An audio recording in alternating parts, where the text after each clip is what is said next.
Good afternoon, Meramec Elementary. Hope everybody's had a fantastic week.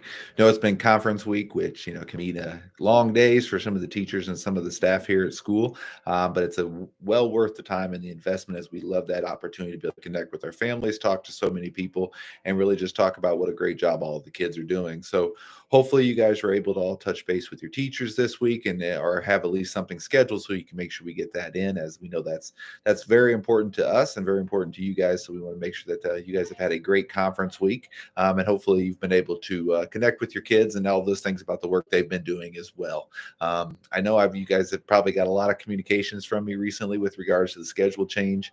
I know we used to do a lot of those early release days, but without having a ton of them and knowing we've had one this week, we just wanted to make sure that everybody was aware of that. But then the fact that there's a couple of days with no school, and then looking ahead to next week where we also won't have school on Monday.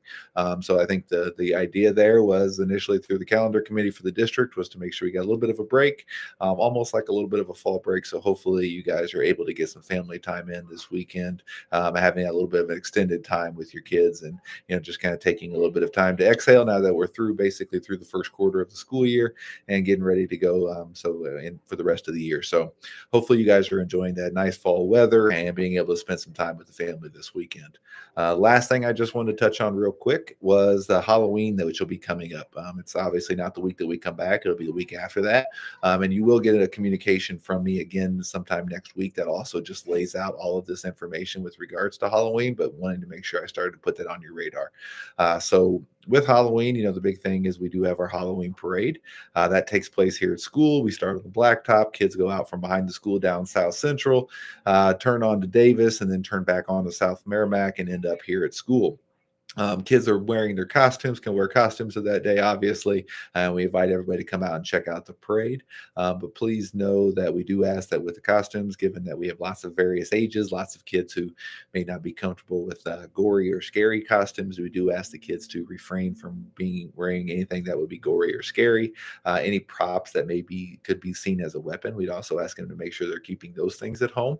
Anything that would require a full mask, which would cover their whole face with a mask, that would be also ask them to leave those things at home as well.